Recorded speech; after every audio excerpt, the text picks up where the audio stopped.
E agora chegamos à lesão, eu acho que é mais conhecida na coluna, né, que muita gente fala bastante, que é a hérnia de disco.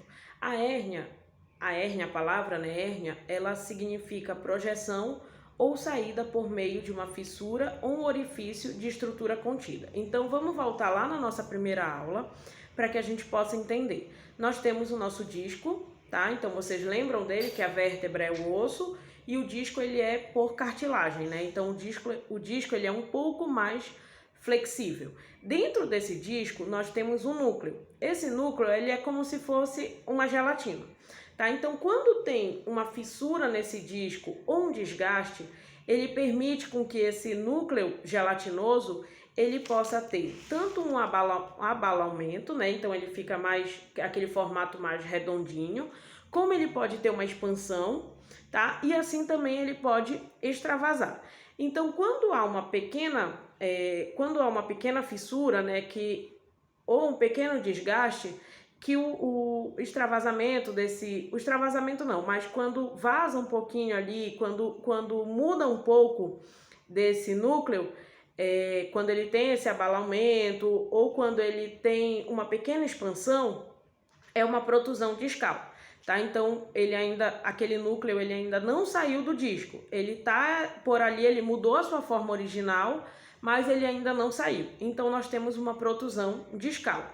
Agora, quando é uma proporção grande, quando há uma fissura grande no disco ou um desgaste muito grande e essa parte gelatinosa ela chega a sair, ela chega a extravasar, então daí vem a hérnia de disco, tá? Então é o extravasamento desse núcleo para fora do disco, certo? E aí, dependendo da localização, que vem os sintomas, tá? Então, tudo vai variar de acordo com a localização de que está acontecendo esse processo. Se ele toca ali na parte nervosa, se ele está comprimindo algum nervo, então daí pode ser que a pessoa ela tenha tanto dores só localizada ali, uma dor só na cervical, uma dor só na lombar, ou dores generalizadas, também como dores que vão irradiar, tanto para braço quanto para perna, podendo ter sintomas de formigamento, sintomas de dormência na perna. Então tudo vai variar da localização que aconteceu aquele evento, vamos dizer assim. Então a hérnia de disco é o extravasamento desse núcleo pulposo ali, daquele núcleo, né, de gelatina do nosso disco, quando ele vai para o meio externo. Uma condição que é bem comum também de dor na coluna, assim como dor no quadril, é a síndrome do piriforme. O piriforme ele é um músculo que está localizado ali na região do glúteo, né? Então ele é um músculo profundo da região do glúteo e quando ele está com uma contratura muito grande, ou seja, quando ele está muito tensionado, ele pode acabar afetando o nervo ciático, né? Então ele pode acabar comprimindo o nervo ciático e ali gera a dor. Bem como quando as fibras dele também, elas acabam tocando, né, ali no nervo.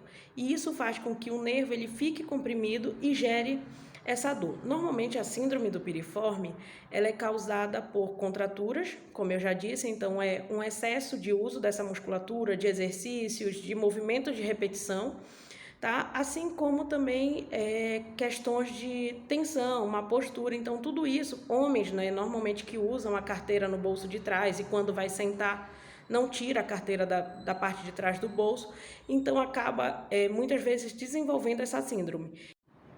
E a síndrome do piriforme muitas vezes se confunde até com uma artrose de quadril, algumas vezes acaba confundindo com problemas no quadril, né, por conta da região que é localizada. Como o músculo é localizado ali já perto, já no glúteo, né, então acaba que muitas vezes essa dor ela se confunde também.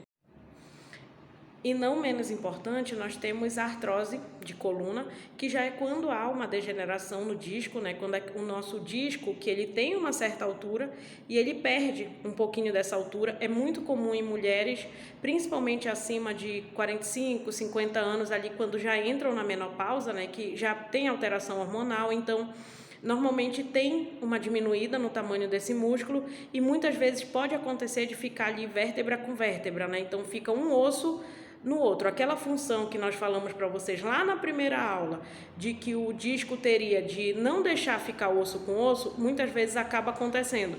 E daí vem a dor, né? Então fica ali aquele atrito de osso com osso, tá? Então aí seria a questão da artrose na coluna, né? Então muitas vezes caso cirúrgico, mas já em caso muito extremo mesmo. Na sexta-feira a gente vai continuar falando, só que já a respeito dos tratamentos. Então a gente trouxe para vocês aqui um pouquinho do que são essas dores, de forma bem resumida e tentando ser um pouco mais didático para que vocês consigam entender, né, e identificar qual a região que você tem dor, o que pode ser, e na sexta-feira a gente vai trazer o tratamento, tá bom? Então a gente vai trazer primeiramente, numa primeira parte, o tratamento geral para dor crônica e depois vamos focar em exercícios para a coluna, tá bom? E aí a gente espera por vocês até lá.